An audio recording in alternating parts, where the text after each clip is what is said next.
We are lucky to have Professor Thomas here today. Only yesterday he returned from a lecture tour of Sweden and Dubai. So can I ask you to warm welcome for David, and we'll have to see what he has to say about dentistry.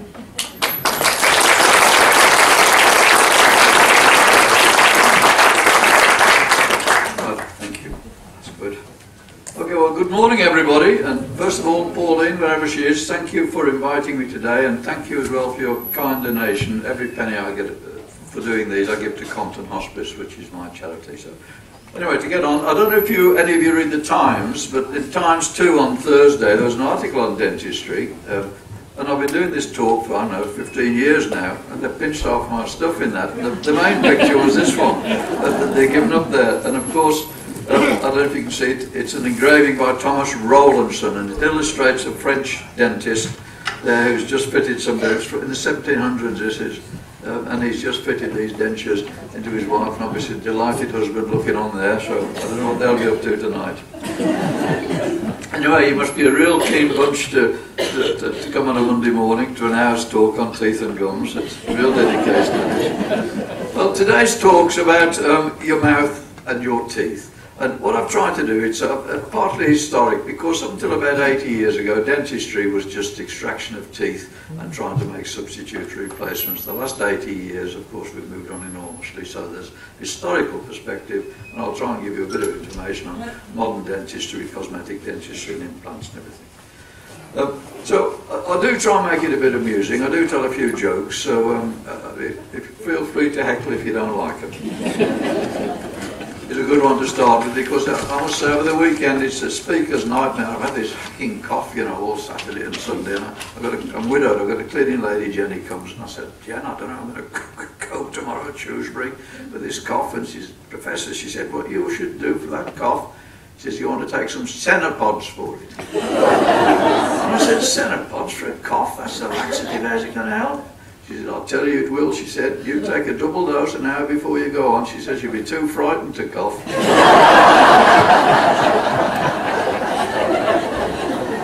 But Anne, wherever Anne is as well, I can't see down here, thank you very much for that nice introduction there. You did make one mistake, I'm afraid, I've got to point out to you. It's not a lecture tour of Sweden and Dubai I've just come back from. It's a lecture tour of Swindon and Dudley.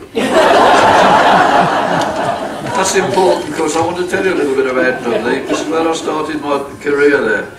Dudley, I suppose you've been to Dudley, have you, some of you? It's a small town with a very dense population,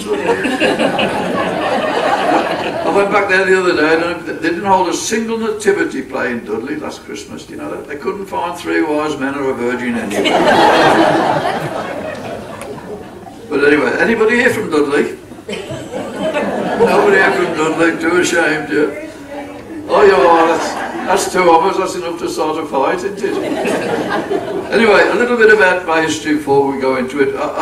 My partner Richard Porter and I, we started from scratch in the West Midlands, in Wednesfield, and we opened our surgery in 1970. And you've got to remember at that time, it's over 50 years ago now, there was a terrible shortage of dentists, and dental decay and neglect was horrific. The pain and the suffering it caused was terrible. And we employed nearly 40 staff, we had a big practice, we had 42,000 patients on the database, which is a huge number, isn't it, like a mini hospital. And in those times I was reading an amazing statistic that 50 years ago, about when we started, apparently in the UK they would extract 4 tons of children's teeth would be extracted every year. The decay was so bad, you know. But at least now these days they're only extracting 1 ton a year, so we must be getting something right.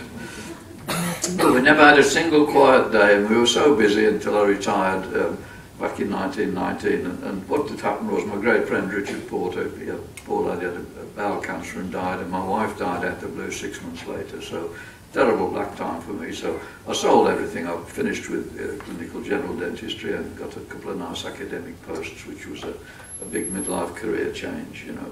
So now I've retired and I just do a few after dinner talks and talks like this.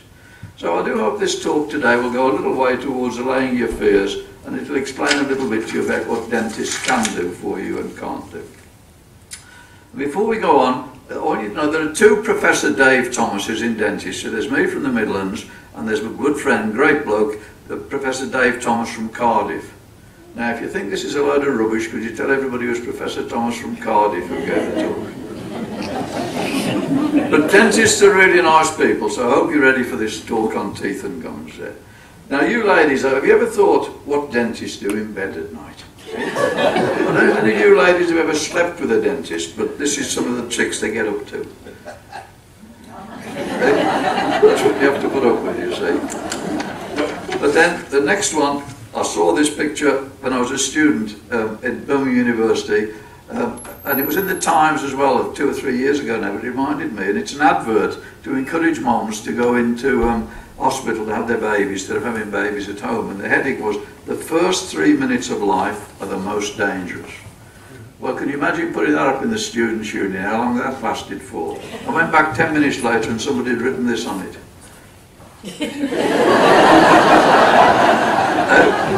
And of course it's right, those 6 minutes are important to all of us during our lives, aren't they? But the thing to most of us in this room, it's the 80 years or so in between that matter, isn't it? And you'll hear me say many times today, the mouth rates very highly in the quality of life index. When it doesn't work, when you're having problems with your mouth, it can seriously affect your well-being and your standard of living. So the thing is, we're all living longer these days, and we expect a better quality of life as we age. And we're no longer willing just to roll over at 60, are we? So nobody in this audience, I'm sure, would be comfortable going around with no front teeth in, or you know, a real bad broken down mouth. So whatever you think about dentists, they're very unpopular people by and large. They always take the mickey out of them. But we need them. They can be our friends, and believe you me, they make the quality of your life immensely better with good dental care. So why are our teeth important to us? Several reasons. In the old days, defence and attack tools they used to use, but the main thing, of course, these days is it's by chewing our food, and if we can chew it properly, it undoubtedly aids our digestion. People manage and exist without any teeth in it all, but it's not so good. If you can chew and digest your food, it does you good overall. Cosmetics, of course, that's important because we socially interact. If we've got no teeth in or very broken down, decayed teeth, it seriously affects the way we interact with other people. But the fourth reason here, which is the main one, is that good dental health, if your mouth's healthy, it equates to good health and generally freedom from pain, because dental pain is one of the worst pains you can get, you know, we'll come on to that in a moment. But let's just briefly have a general look at some of the different types of mouths there. That's a carnivore, it's a big cat, of course, and you can see here that the big canine teeth, and the way dogs, cats, lions, tigers chew, their jaw just goes up and down. It doesn't go from side to side like yours will do. And they chomp their teeth up, their food up into lumps of meat and then swallow it whole. And if you want to test that, if you've got a dog, give it a toffee. And they can't open them, it's a bit cruel, but you can see they have great, great trouble doing that. So carnivores there, and then, and of course, that's a herbivore.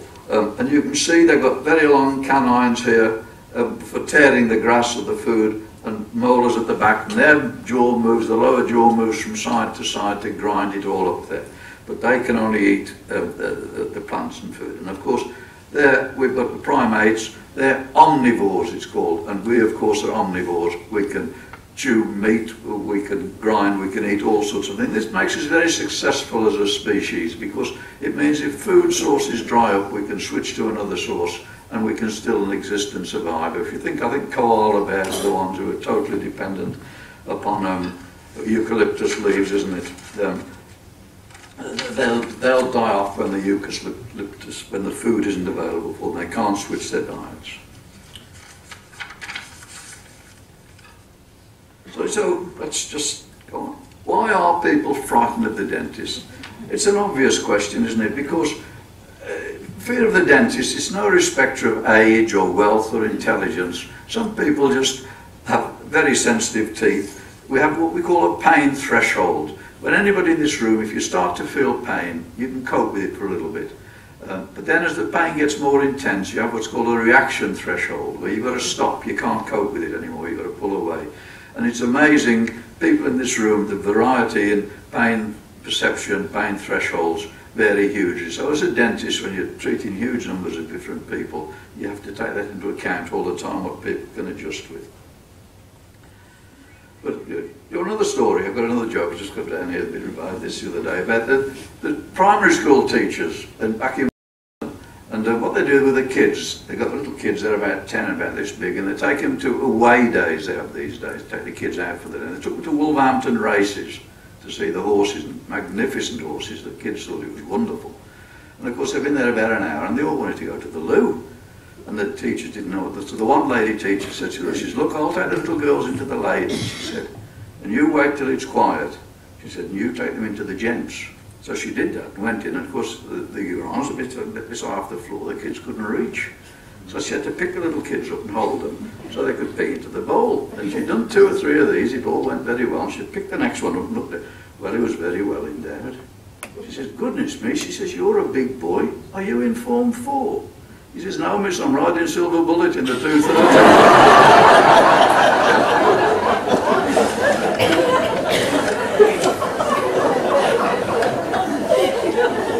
So, oh, sorry, why are people frightened of the day? I got distracted there. The thing is, dental disease is one of the most feared of diseases because everybody suffered from it. It was a terrible thing. If there might be 1 or 2 people in this room who've never had a filling, but believe you me, you're the exception rather than the rule. The small kids these days are with all the treatments and fluoride are perhaps better. But dental pain is one of the worst pains we can experience. And I always remember an old professor telling me lecturing to us, a medic, and he said, "Never underestimate the importance of dental pain. People never, you know, they don't pretend it's there." Apparently renal colic, I've never had it. Kidney stones, apparently he would rate, how he'd measure it, I don't know, but that was worse than dental pain, kidney stones. And you've got to remember, up until perhaps 80, 100 years ago, there was no GA, that's general anaesthetic. I know they were about, but they just weren't widely used. There was no local anaesthetic, no antibiotics really of any significance till salt came along in 1940, was it? And no analgesics. The only analgesic was more laudanum, morphine or whatever. But if you're having to have a tooth out, you got such terrible pain. The only extraction was just to have it taken out without any anaesthetic at all, you know. And of course it's terrible in these days. There used to be the blacksmiths or the barber surgeons, right, tinner and tooth pullers would go around, so it was bad, wasn't it? So let's move on a little bit and let's just now look at some slides. And that's Mona Lisa, you see. It's the most famous enigmatic smile in the world now. I don't know if there's any historians here in the room. There's all sorts of theories about this famous smile and the way the eyes follow you around the room. But one thing that's never heard, to me, that's a edentulous mouth. It's got no teeth. You see, that all the way it's fallen in, or it's got very bad teeth, you know, but that's never considered. And if ever you see any of the classic portraits, male or men or women, the models, they're never smiling, they never show any teeth, and it's not until recent years that you'll start to see any teeth in portraits. But that's the thing. But let's move on a little bit there. Oh, yeah. That's Julia Roberts, that's, you know, the film star. That's a beautiful, mild-eyed smile, that is. It's perfect, isn't it? Yeah. And this is another one, close up. This is one of my nurses, Michelle, who was a dental nurse, but absolutely beautiful smile, absolutely perfect there. I've got another story, you know, because I do these after dinner talks as well, and I don't know if any of you play golf, but they have a one-arm golfer society, and they've got a blind golfer society where they put bells around as well for them to put them. I never knew it. They got a deaf and dumb golfer society based in Dudley, and I was invited to go and give a talk there. Well, how on earth do you give a talk to a deaf and dumb society? And the bloke says, "Dave," he says, "you'll be all right." He says, "We've got this very good sign language lad. He'll be standing beside you." And so I gave it a go. There was a bit of laughter to start with, not a lot, a bit like today, really. Anyway, the laughter got louder and louder. They were killing themselves laughing. It was fantastic. Speaker's dream. And after 20 minutes, I sat down. I got a standing ovation. And I sat down and I turned around to this young lad. I says, "I told you I was good, didn't I?" He says, "Good, good." He says, "You were crap. I've been telling my own jokes." But it was a bad night, that night was, because I got there early and the dancing was still going on, you see. And there was a pretty girl sitting on her own there, and I thought, I'll chance my arm here. So I I went up to her and said, and she put her thumb up like that and nodded, so I thought we were in a dance, we were dancing round. I thought, I'm in here, so I said, and she put her thumb up again and nodded, so I know what's coming next. She put her thumb up and nodded, and we just sat down at the table, and this bloke comes up to her, and he says, maybe, she says, would you like to have a dance with me? He says, Ron, I can't, I'm with this deaf and dumb bloke.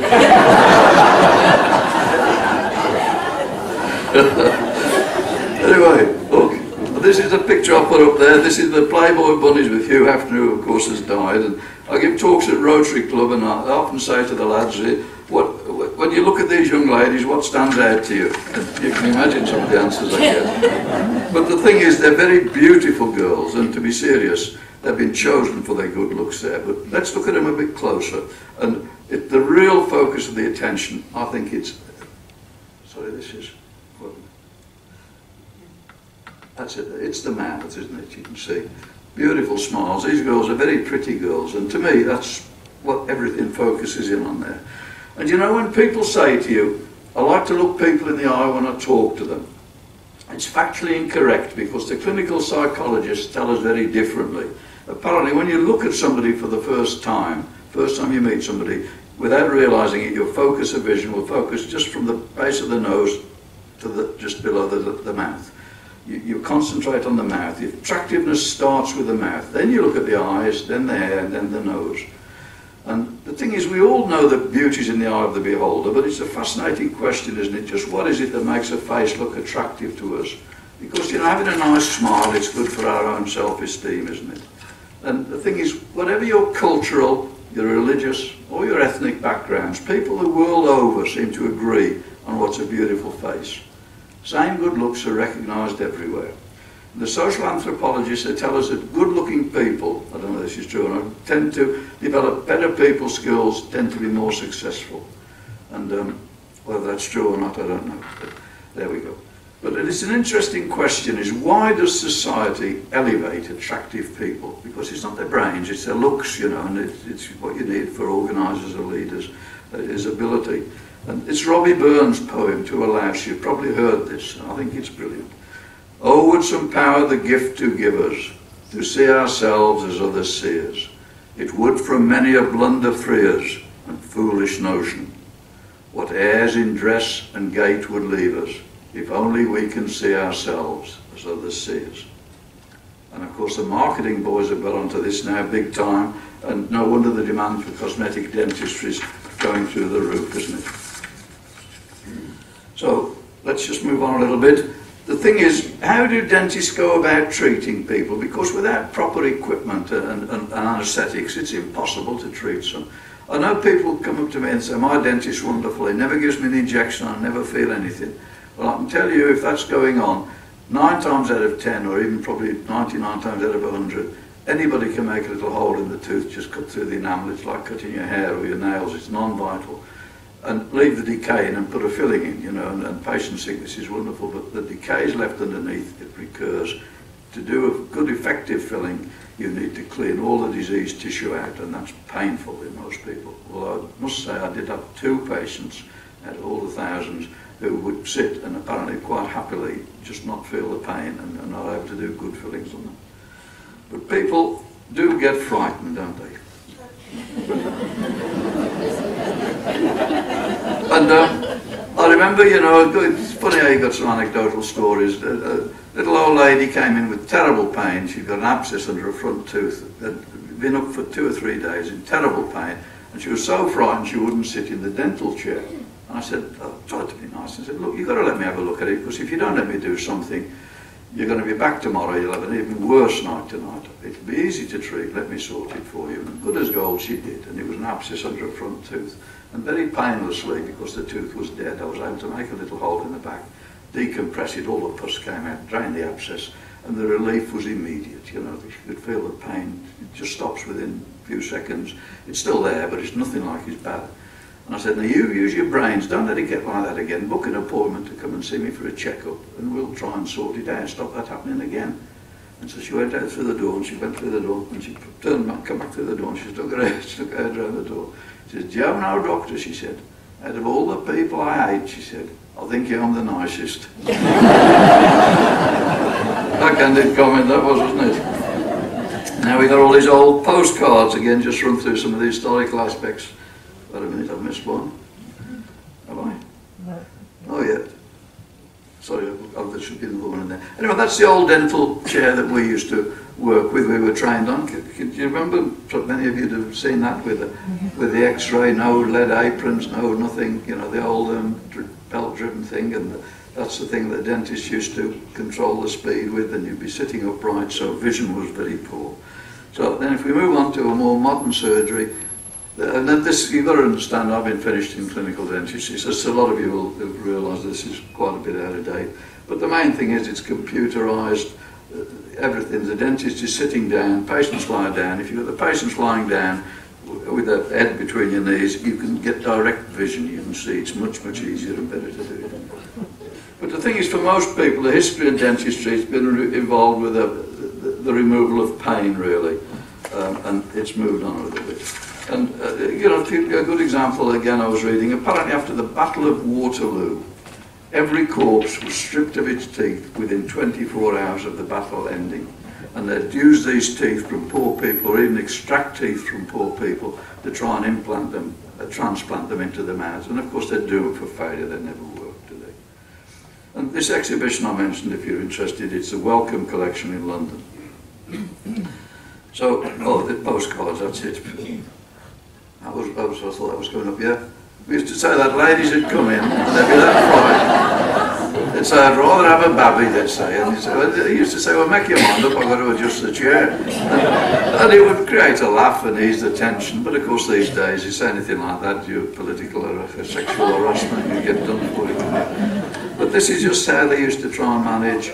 You can see the old days there, the poor chap there, he's tied to this big strapping lad there, and he's got his knee in his chest, that sort of thing, trying to pull the teeth out.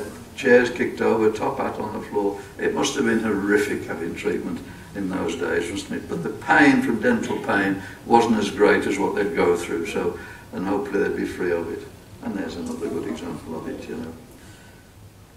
So, what can go wrong with our teeth, you know? Because the thing is that when I graduated, there were two specialities in dentistry. There was oral surgery and orthodontics, where they straighten kids' teeth with the wires, and of course general practitioners. Well, now there are over 13 specialities in dentistry.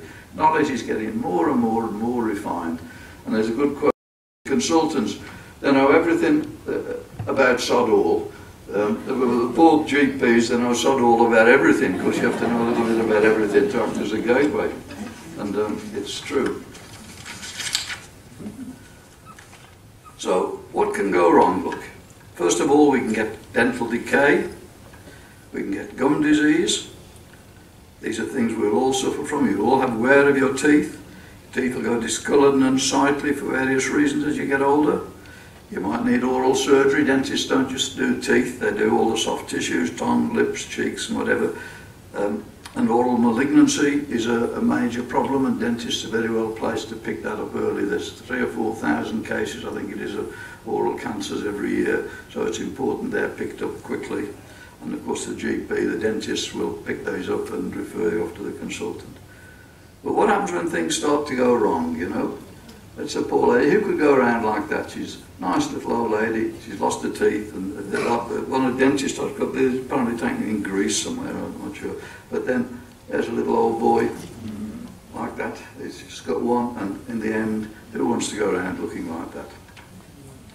And the thing is, the medics are promising eternal life without eternal youth, but who wants to live to be 120 and look 120? That's why we're all going to live longer, most of us, than our parents, and we need to maintain our dental health there. Because apparently at the moment there are 15,000 people, you know, living in the UK, or 100 or more, and I read somewhere it'd be predicted there'll be 250,000, 250,000 by the middle of the century. And 1 in 3 people will be born in 1912. 1 in 3, 2012, 1 in 3 they reckon will live to be 100. But the way obesity is going, I think that's going to knock that prediction on the head. But anyway, let's move on now to, that's the sort of historical perspective. So what I'm going to try and do is just give you a few clinical cases. I hope there's nothing too gory here or upsetting for you. There shouldn't be. And it's just giving you some idea of what we used to do. And of course, things have moved on quite a bit there. Prevention is better than cure. And this was a patient who, you can see the abscess, the swollen teeth there. And it gives severe pain, doesn't it? And the reason you get the pain in teeth that's disproportionate to the actual infection that's there, if you get a pimple on your nose or your bum or somewhere, three things happen. It'll go red, it'll swell, and the blood cells will rush to try and combat the infection. It'll eventually come to a little white head. But inside the tooth there, if you can see, that's where the decay started. And this is the tooth. You can see the tooth. That's the enamel, the white outside, which is the hardest substance in the body. That's non-vital. You can drill that, you can do anything with it. Patients don't feel anything.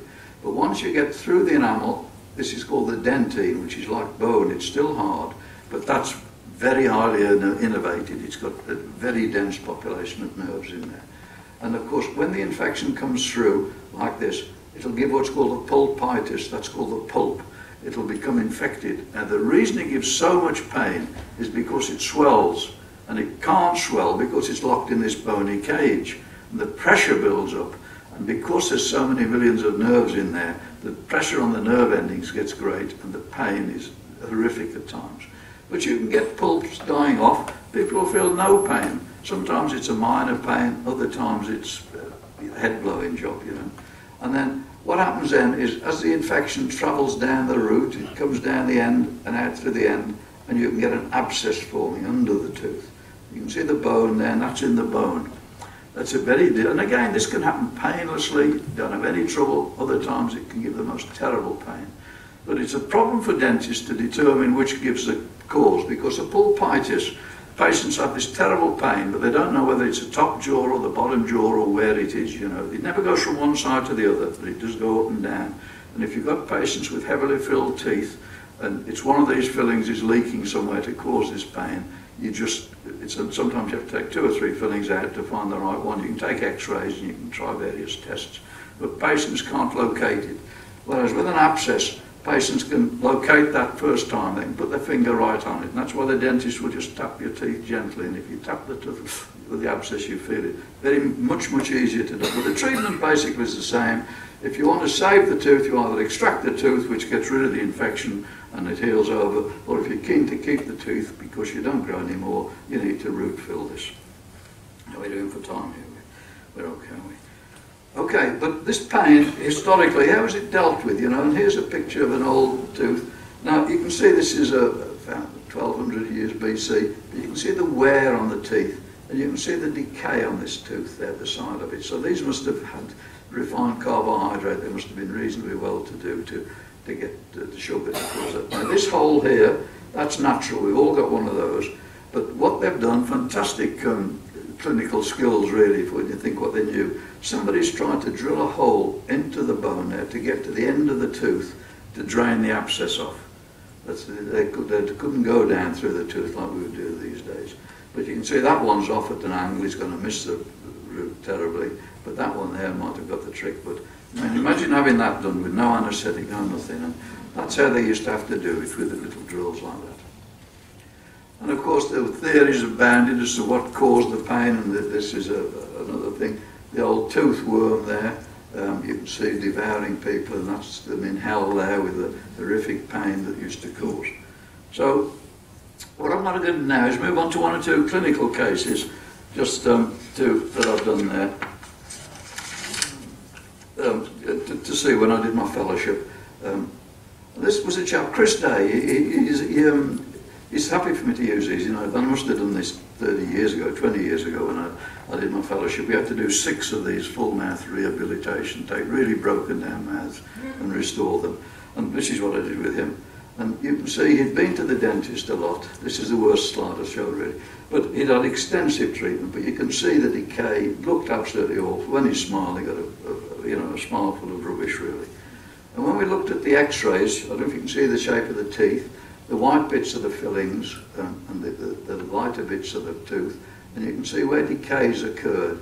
It's decalcified and the x-rays go through, so that shows up a bit darker still. So the white bits where the x-rays just can't get through, you can see he's got decay creeping around everywhere.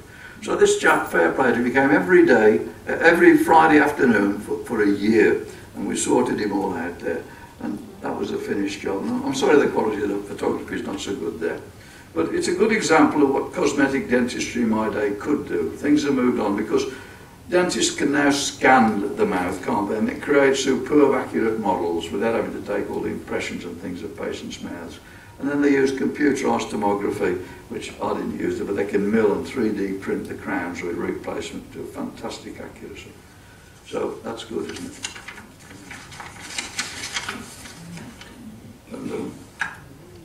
And oh, this is an example, just I don't know why that's in there.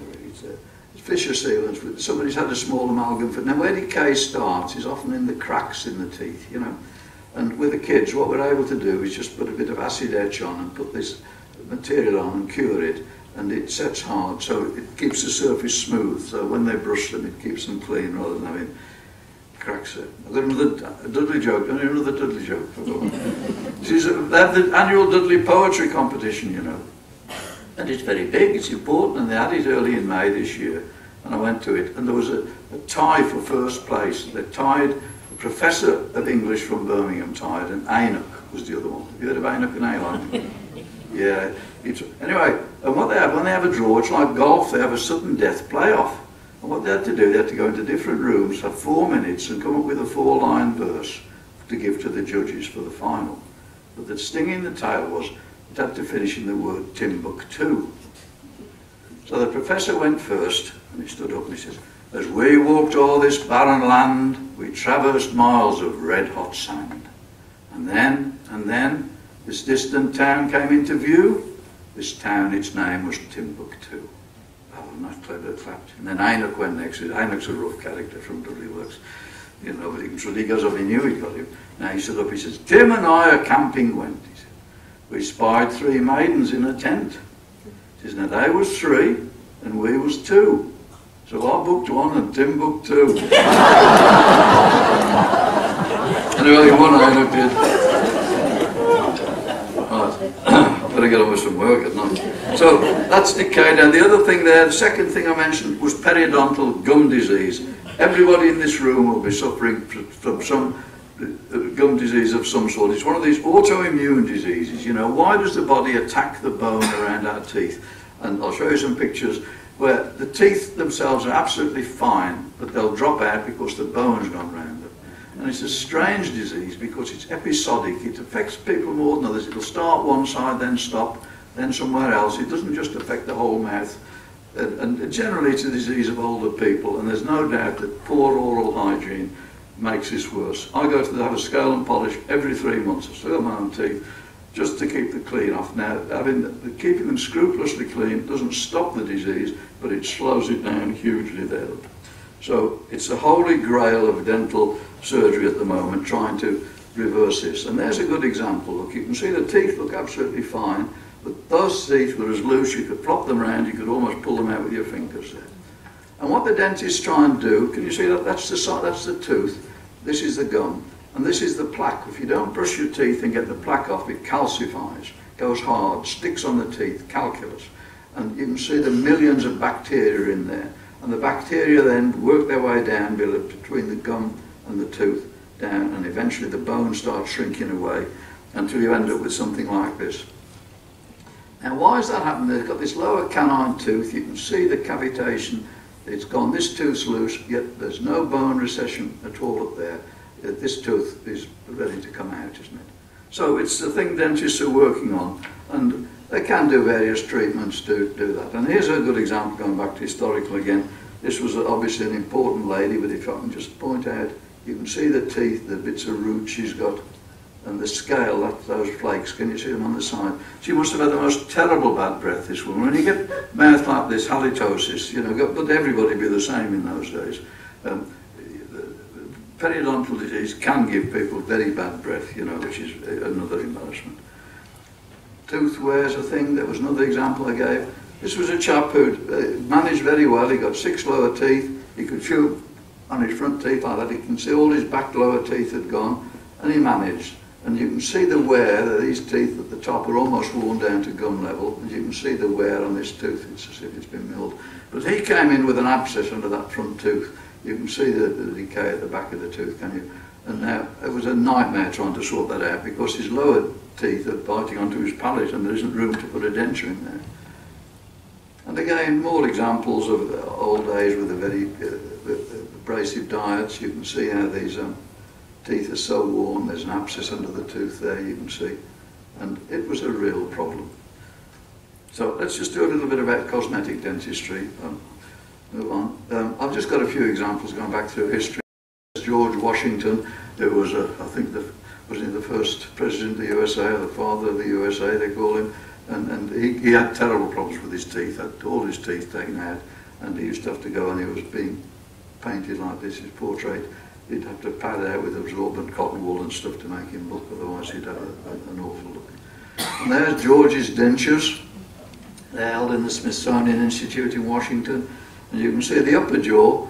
It would be relatively easy because you can get at it, and they could swage or try and make a plate that would roughly be adapted to the shape of his mouth, and all they could do was stick ivory teeth on, pin them on. But the lower jaw was a nightmare because it's like a horseshoe shape, it just rests on. You've got the tongue in the middle, lifting it up all the time, moving it around. And these are interesting ideas, and if you can see these wires at the side, there were springs that were made into a C shape, and they were trying to straighten all the time, and the concept was that it was trying to keep the upper denture up, stop the upper denture dropping down. But could you imagine addressing the United States of America with those in it? Must be tough. Here's another example of what they used to do. Somebody had their front teeth knocked out. They put this gold band in, and they'd get ox's teeth in those days, pin them onto there, and then put the banding around the other teeth, so at least you'd see the gold, but at least you wouldn't have the horrible gap in the middle there. Another one here, this is the French dentists used to do. They'd extract teeth from poor people or dead people, grind them down, and then pin them onto this piece of bone they'd carved. And you can see a little bit of wood that we wouldn't stop up, it would keep falling down, so they'd have to tie it onto other teeth with bits of string. So you can see how awful it was. But let's move on to more nicer things, more modern days. This was again an old slide, but this was a lady with decay in between the teeth. I've taken all the decay out down to good tissue, and I was able to restore it with the modern fillings. Fantastic, you just couldn't see, it blends in so beautifully, doesn't it? Another example, kids going over handlebars of bikes and knocking their front teeth. And again, with these acid etch restorations, you don't need to drill the tooth, you can just etch it, and it glues or bonds on, so we're able to put a white filling onto there, which looks better, doesn't it? You know, you can glue it all up. And another example, sometimes people, this lady got this great big white patch, it's beautiful teeth, everything was fine, but this right in the middle, she got this developmental anomaly, and so we were able to just take that out, grind it out just a little bit, and put an acid etch white filling, superb, you know. So. And porcelain veneers, I don't know if you've heard of those, when they're rather like, you know, ladies, where you have a fingernail fits onto the existing nail, very thin. You'll have a thin layer of porcelain the shape of a tooth, and you'll roughen the surface of the tooth there with acid etch these materials and bond it on and light cure it on. And again, it can make a big difference there, you know, tremendous, which is relatively very easy for the patients to have done. And of course, taking shades of teeth is extremely difficult. The further back you go in the mouth, the darker they get. And the same way, the tooth isn't white all the way up, you've got the translucent tip, it gets darker. And taking a good shade to make it look natural is a fantastic skill that the technicians do. Bleaching, you've perhaps heard of this, which was just on to come in when I was doing it. There's some teeth which you can see are a little bit stained. We've bleached the upper jaw, but not the lower one, so that's the difference, which is quite impressive, isn't it? So that's okay. And amalgams, the old amalgam, I've got still got the silver fillings in my mouth, billions of them in done, very strong, very effective, but apparently these days, you know, I don't know if you're allowed to use them now. Certainly Sweden, a lot of countries do, and we have to use these composite fillings, these white fillings, which look much nicer, but they're much more, the technique of delivering them and placing them is much, much harder, more difficult than amalgams, and that, in my experiences, they just didn't last. Perhaps these days they're better, but they certainly look better, don't they? Maryland bridges, I don't know if you've heard of this. This is somebody who'd lost a front tooth, an elderly patient. You can see by the gum recession, the stain, the teeth don't look nice, but basically everything's okay. Lost a front tooth, and she used to wear a little partial denture that you could take in and out. You can see where the tooth had pressed there, and that's it from the inside. And that's a Maryland bridge. That's the tooth in the middle, and each side you'll have a little flange off, so you can glue it. You can glue it. This is an unusual one, because normally they just go straight across, then that's quite a big one. But it's bonded on, no drilling, no injections, no nothing, and it's finished job, looks okay. And so the lady doesn't have to worry about the denture dropping down or having to take it out to clean it. They're a very effective way, and they're good. Wisdom teeth, of course, are a problem. If you've got any kids, I used to spend my life, they used to think in Dudley when I was there, the kids could do with having wisdom teeth put in, not taken out, some of them. But, and there we go, that's an example of a wisdom tooth of 3 stages. Why wisdom teeth give so much trouble is they're the last teeth to erupt into the mouth, and very often there isn't enough room for them to come through.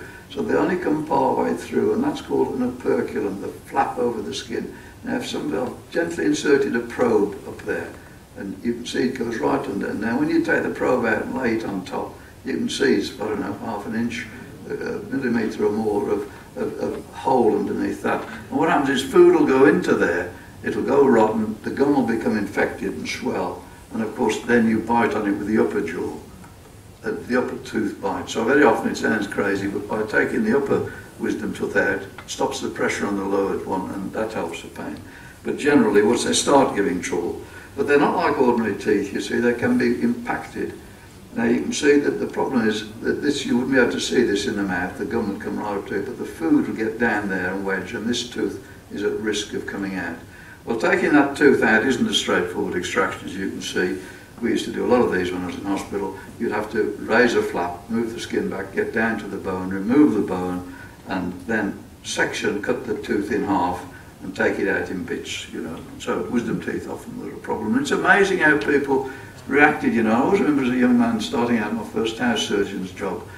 We had some lady with deeply impacted wisdom teeth, but she was coming in, and the other girl had to come in to have 4 of them out, because she used to do 4. They thought if you're asleep, you might, instead of doing 1, you might as well do 4, rather than having them come back for different anaesthetics. And this lady got very straightforward extractions. Well, the one that had 4 difficult ones, we must have been an hour and a half taking them out, under anaesthetic, of course, general anaesthetic. And the next morning I went to see her, and she was sitting up fine as anything, bit of tenderness and swelling. But the other girl had been in 10 minutes, for some medical reason, she was having a general anaesthetic. We'd just popped these out, 10 minutes. Her face was closed, her eyes were closed, so swollen. And so it varies enormously how people respond to surgery. You know, they'll say, oh, it's a butcher, that dentist, but very often it's just the patient. So there we go. Well, it can be, you know, not always, but the important thing with wisdom teeth here, I don't know if you can see it here, this is called the inferior dental canal. It's the nerve that runs right out and supplies the lip, and taking the teeth out, you've got to be very careful, because if you damage the inferior dental canal, it'll leave all the lip and part of the face and part of the tongue, not the tongue. Things can go wrong as well. That's an unerupted one, but if you can look at, you know, so I'm sorry this is not very good, but you can see there, that's a cyst that's formed around this unerupted wisdom tooth. This patient obviously has had root canal treatment, had fillings, but this tooth's been lying dormant there, and that jaw's about to break, you know. So that had to be taken out in hospital job, of course. And again, this is just a dried skull example of them. And again, you can see the inferior dental nerve runs right down beneath these and out to the lip to supply. So you have to be careful when taking those out. So we all moan about health and safety and how ridiculous they are, but when you look at this, this is called fossage, or it was quite common with the white phosphorus where they'd make the matches in years, and for some reason inhaling it, it would cause terrible necrosis of the jaws, the suffering is people, so that there is some good does come out of health and safety. Malignancy, of course, as I say, we get 3 up to 10,000, I'm not sure, cancers. That's just one. If you get a long-standing ulcer that's been there a long time, you've got to get your dentist or your doctor and get it looked at, really. And of course, not just in the mouth, on the face, you get these squamous cell carcinomas, basal cell carcinomas, and dentists, when you go, are in a good position. And there's an example of one there. Right, orthodontics. Let's move on to that. Let me kind of just catch up a bit on.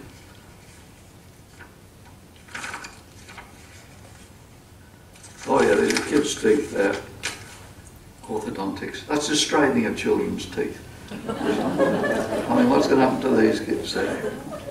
Another story about a friend of mine, it was a policeman who was making house-to-house inquiries in Dudley, and he knocked the big house and he knocked on the door, and the door slowly opened. On the other side there was this little boy was there, and he looked up at the policeman. In one hand he got a big cigar, smoking it like that, and a glass of whiskey in the other hand he was drinking it. And the policeman looked down at him and he says, "Is your dad in, son?" And this little boy looked up and he goes, "Now what do you think?" They're getting worse, aren't they? Okay, this is a picture of a little boy there, and you can see he got very sticky out teeth, and that was the reason. He's got very crowded, good mouth, good teeth, everything right, but they were just very badly positioned because they were too big for the space there. This was a relatively easy job to do. We took the 4 premolars out, 1, 2, and the same the other side. And there he is with his brace on. You can see the canine teeth have been pulled back. The lower arch now is more or less right, bit of unevenness here. And the one that was pushed right back, and the same the other side, has got to have the spring attached. And when that's done, I'm sorry about these patches. These are just old slides that I took, you know, so the quality of photography isn't what it was. But what a difference that makes, eh? And then when we see him before and after, it's a huge difference, isn't it, Joe?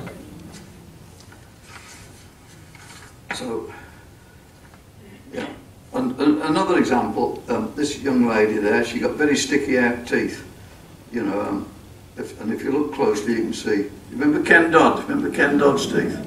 He used to have, Ken Dodd reckons he was the only man he knew who could eat a tomato through a tennis racket.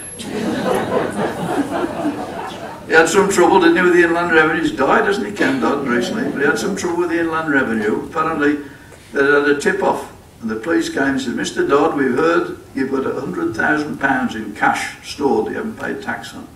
And Ken put his hand, he says, "You're quite right." He said, "It's upstairs, go upstairs in the bedroom, it's in the drawer."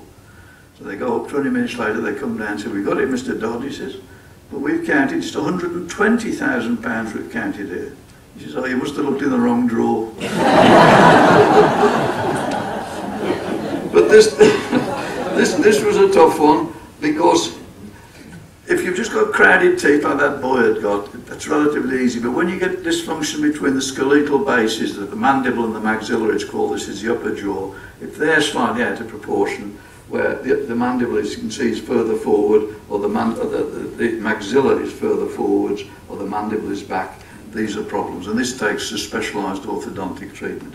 And this girl went for a long time to the consultant, and we ended up got them right back, which was a superb result, you know. And if you look at the file again, what a difference that makes. It's only just moving teeth around. I was saying about the importance of cosmetics. You only move the teeth just a few millimetres here or there, but what a difference it can make, can't it?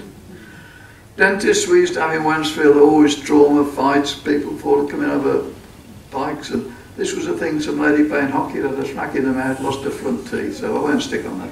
But we ended up, these days you could do implants and all sorts of things, but we had to take the teeth out, and what you do is make an immediate denture, you call it. You put the little denture straight back in. But the problem, of course, is where you've taken the teeth out, the gum shrinks, and after a few months you end up with this gap. And patients, I don't know if anybody wears lower dentures, but they're awful because the tongue, lifting them up, moving them about, they're very unstable. And in these days what we were able to do was made an 8-unit bridge there. That's porcelain and gold. You can see that's the front of it where it's going to be fitted. This is it turned upside down. We drilled the teeth down, 2 teeth either side to support it, and there they are, and fitted on. And that was it before, and that was it afterwards. And of course, fantastic. I mean, as far as I knew, that was still there 30 years later. Whether it's still there now or not, I don't know. So we'll round up now just by saying a few words on implants. So we've 45 minutes, that's about right. And then if there's any questions, I'll be happy to answer those. Yeah, and of course, full dentures were a big problem for a lot of people. The old polygrip used to be good, it would stick in a little bit, but it was awful messy, had to be taken out. Now what we do when we do implants? Oh, that's another old denture. I remember seeing one of these when I first graduated in Dudley. You can see it's they're full up a denture. They'd make them out of vulcanite, which was the material. We use acrylics now, plastic. But one of the things they used to do with the upper jaw, you get much more suction. You know, it's like two pieces of wet glass going together. So upper jaws, generally, patients will manage fairly well with their dentures. But not always, because you've got to take a very accurate impression of the mouth. If the impression's no good, then the dentures will never be any good. And of course, in those days, they didn't have the modern impression materials. And one of the things they used to do was to... Can you see that? Oh, I think my battery's gone. Oh no, there we go. See that? Little suction pad. And I remember seeing one of those. They'd put a little rubber suction pad in the middle of the palate that as you'd press it, squeeze the air out. And of course, that helped hugely, but the problem was the suction, the negative pressure would erode the bone, and you'd get patients where there'd be a hole then right through from the mouth into the nose, so when they drink any liquids, so those were quickly but I saw one of those in 1970 in Dudley. Now the lower denture, that's a problem because, as I say, it lifts up and down. If you've got a few lower teeth at the front, you can put these clasps around which will hold the denture and hold it a bit firmer there, but they're still a real problem for patients to get on with. And this was again like George Washington's one of these. This would have been about 1920, I should think this would have been made. But not a good idea to have all those things. So moving on to implants. That's a nice mouth, this lady. I didn't do this work, my colleagues did. But nice mouth, well cared for some reason, whether it was a bang or whatever, she'd lost a lateral, a tooth there. So it wasn't very good. You could do several things with that. You could leave it as it is if she wasn't worried about it. You could have a little partial denture, which is the easiest thing that you can take in and out to fit it. You could put a Maryland bridge on there, which we called, or you could do a fixed bridge off this big canine, but that meant knocking this tooth around to put the bridge on. Or alternatively, what's better these days, of course, is implants. And really, they're getting more and more successful. The problem is they're a terrible price, aren't they? I don't know if anybody's got near 2 or 3 grand for one, you know, a lot of money. And what you do is you drill a hole, it's just like having a filling done. You'll drill a hole into the bone of the tooth and put this little thing there, which you get what you call osseointegration. The bone then will go all around it and lock it in firmly. And that's a better example. There's the implant. There's a little bit that sticks out into the mouth, you screw on, and there's the porcelain crown that's been fitted on. But it's the same as the other teeth. You don't touch any other teeth, you don't damage any other teeth, and apparently they're being very, very successful. It'll be interesting what happens with gum disease, whether implants suffer from gum disease as well in the future. And, so I've got these back to front. Yeah, that's a little piece sticking out that you fix the crown onto. And there's the crown in situ there. So that's good, that's easy, but they're very expensive and very specialised. And but certainly if I lost a front tooth, that's what I'd be looking at these days. And you can do not just one tooth, but several teeth. If people have had all their teeth taken out and have such trouble with the lower dentures, they can have 5 or 6 of these implants put in, and the denture then goes on and clicks on either through the Dolder bars. Again, these are old-fashioned, you wouldn't use these anymore, but they just click on, that's the underside of the denture, and it clicks into place. And I know people who've got full dentures who've had implants done, and they're fantastic compared to what they used to have. So, and there we go. And that's Charlie, my grandson, when he was 6 months old. He'd be horrified to think I was showing that now. He's 14 now. Okay, well that takes us up to 50 minutes there, so I hope that's okay for you, ladies and gentlemen. If you have any questions, I'd be happy to try and answer them. What are your thoughts on tooth whitening? Well, again, that's come in for a lot of controversy, hasn't it? Because if you use some of the things, one of the dangers are, some of the materials, if you use these abrasive materials, we used to use this Eucra, was it the smoker's toothbrush, and what it is, it's very, very gritty, and it gets the teeth looking white, but it takes the enamel away, and after you've been using it for several years, it ruins the look. Now these bleaching procedures, again, they've got to be careful. I'm not sure what the rules are. They were banned except by dentists at one time. I think you can buy them over the counter now, can't you? But again, they're acidic. They just bleach the surface of the tooth there, and they can cause damage and kill the teeth off if they're not used in the proper hands. So there are, you know, they need to be diagnosed. Some patients will be fine benefiting from them, other people will, it's just not suitable. So it's limited in what you can do in bleaching, but certainly it's a growth industry, that's for sure. Yes? Did you say that a tooth can die? Oh yes. Right. In my case, I've got 2 teeth that have died, and they just dropped out. No pain, no problem, no dentist. I just pulled them out. Once I knew they were loose, I just thought they were wisdom teeth. Well, this is I just pulled them out and threw them away. It's a good example of what we were talking about, periodontal. The tooth is alive, you know. If you cut through the enamel, that's non-vital, like your hair or your nails. When you get through to the dentine, it's alive. But if you had a bump on a tooth, say a front tooth, you perhaps will have no pain at all, but the trauma to the tooth, it'll die off, and the tooth often goes dark, discoloured. Not always, but they can lie there without problems for many years, you know, decades. Other times they can start and flare up, you get abscesses and them. So there's no hard and fast rules over this is going to happen. You just have to see what happens. We've all got different bodies and we all react differently to it. Now, why the teeth go loose is because you've had this gum disease, periodontal disease. I would think, without looking, I can't be 100% sure, but the most obvious reason is you've had periodontal disease, either just locally on these 2 teeth, they become loose, the body's kicked them out really. Now I don't know whether the rest of your teeth are going loose or not, whether they've stayed firm, but that does happen. Yes, sorry, gentleman. In the 40s, 50s, I had 3 gold fillings put in. Yeah. 30, 40 years later, the dentist suddenly decided he wanted the gold. Was that reasonable? Well,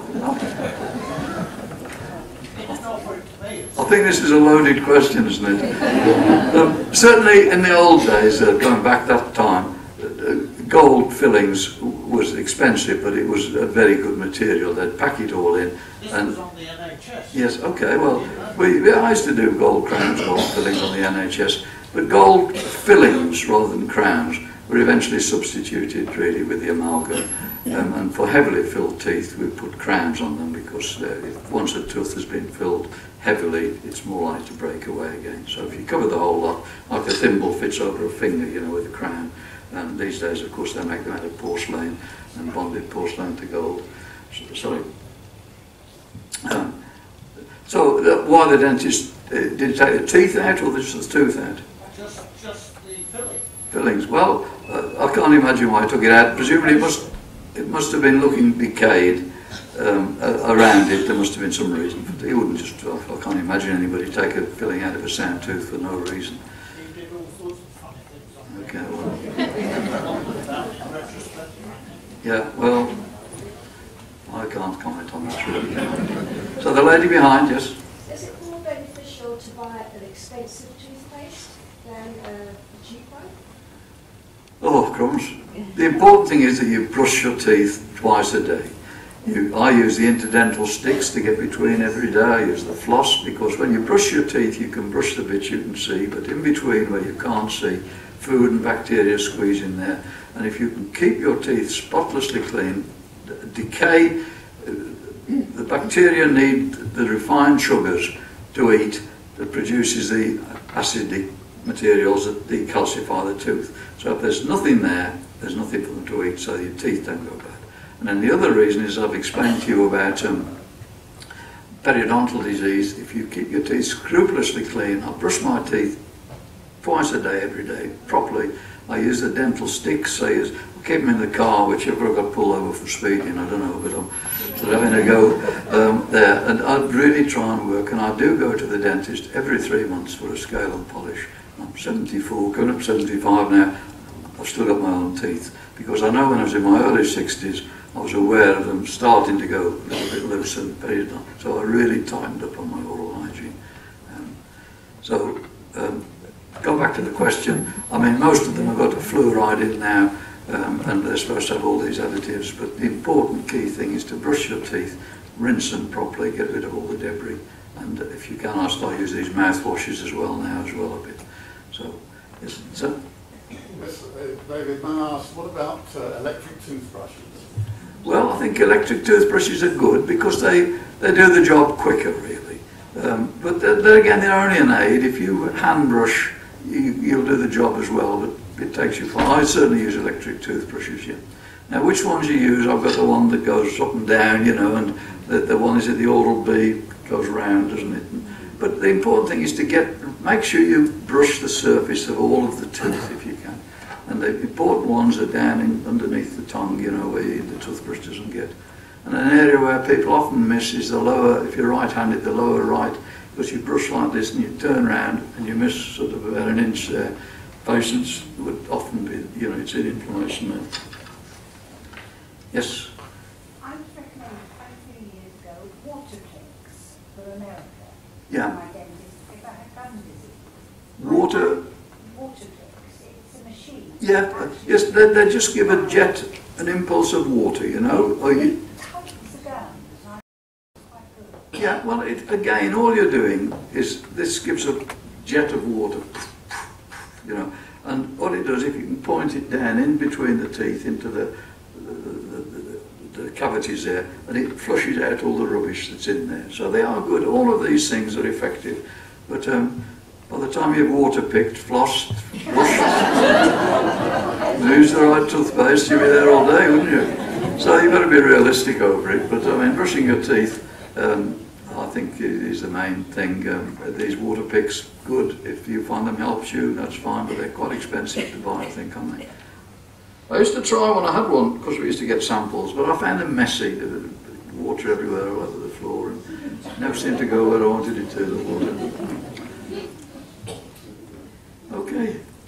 Well, thank you very much, ladies and gentlemen. You've been a great audience. I hope that was of some interest to you. Thank you.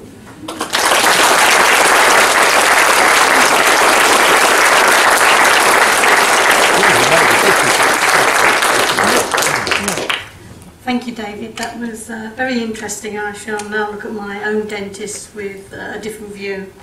But mind you, he's not as good looking as you are. It's dark in there, that's all.